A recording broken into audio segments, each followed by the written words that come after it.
آج ہم ایک ٹرانسکرپٹ پر بات کر رہے ہیں۔ عنوان ہے ذہن 2.0 جی۔ اور اس میں بنیادی سوال یہ اٹھایا گیا ہے کہ جو کامیاب لوگ ہوتے ہیں آخر ان کی سوچ میں ایسی کیا خاص بات ہوتی ہے؟ جی، اور دلچسپ بات یہ ہے کہ اس کا تعلق کسی خاص ٹیلنٹ سے نہیں ہے۔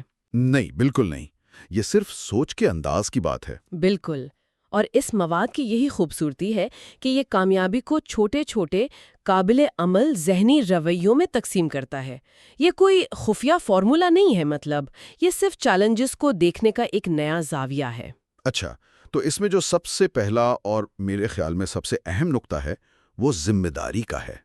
فاؤنڈیشن۔ جی، مہمان ارجن مہتا کہتے ہیں کہ کامیاب لوگ کبھی حالات کو یا دوسروں کو الزام نہیں دیتے۔ وہ یہ سوال نہیں کرتے کہ میرے ساتھ ہی کیوں، ہاں، بلکہ وہ پوچھتے ہیں ٹھیک ہے اب میں کیا کر سکتا ہوں۔ اور یہ ایک بہت گہری نفسیاتی تبدیلی ہے۔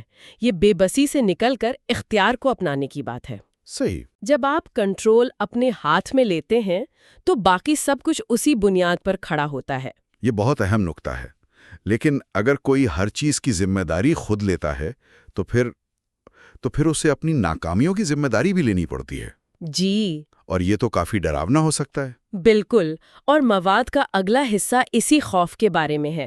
اس میں کہا گیا ہے کہ کامیاب لوگ ناکامی کو اپنی شناخت نہیں بننے دیتے۔ اچھا۔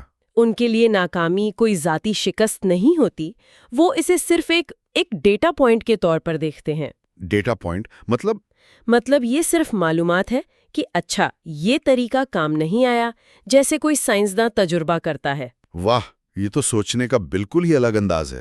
جی، ہر ناکام کوشش ایک نئی معلومات ہے جو آپ کو کامیابی کے قریب لاتی ہے۔ اس سے تو پھر انسان کو نئی چیزیں آزمانے کا حوصلہ ملتا ہے، کیونکہ وہ ناکام ہونے کے ڈر سے آزاد ہو جاتا ہے۔ بالکل، اور جب یہ خوف ختم ہوتا ہے تو پھر آتی ہے طویل مدتی سوچ۔ صحیح۔ پھر آپ فوری وقتی خوشی کے بجائے مستقبل کے فائدوں پر دھیان دیتے ہیں۔ جیسے مواد میں مثال دی گئی ہے کہ نیٹ فلکس دیکھنے کے بجائے کوئی ہنر سیکھنا۔ ہاں، یا پیسے خرچ کرنے کے بجائے انہیں انویسٹ کرنا۔ اور اس کے لیے وہ ایک بہت سادہ سا سوال استعمال کرتے ہیں۔ کون سا؟ کیا میرا یہ فیصلہ 5 سال بعد میرے لیے کوئی اہمیت رکھے گا؟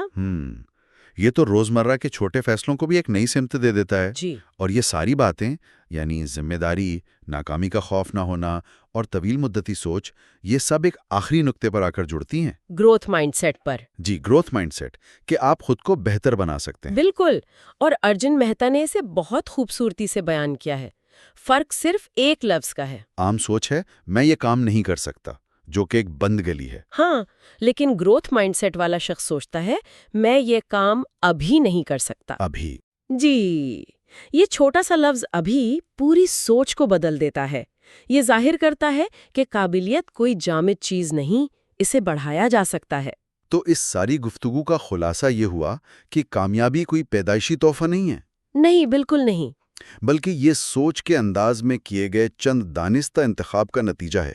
ذمہ داری لینا، ناکامی سے سیکھنا اور ہمیشہ یہ ماننا کہ بہتری کی گنجائش ہے۔ بالکل، لیکن اس پوری بحث سے ایک آخری سوال ذہن میں آتا ہے جس پر غور کرنا چاہیے۔ اچھا، وہ کیا؟ یہ تمام نقاط جو ہیں یہ مکمل طور پر اندرونی ذہنیت پر مرکوز ہیں۔ جی، یہ تو ہے۔ تو سوچنے کی بات یہ ہے کہ اس اندرونی تبدیلی کو حقیقت میں پنپنے کے لیے، پھلنے پھولنے کے لیے بیرونی ماحول کی کتنی حمایت درکار ہوتی ہے۔ یعنی ہمارے وسائل، ہمارا معاشرہ، ہمارے آس پاس کے لوگ، ان سب کا کتنا کردار ہوتا ہے؟ جی، کیا صرف سوچ بدل لینا ہی کافی ہے؟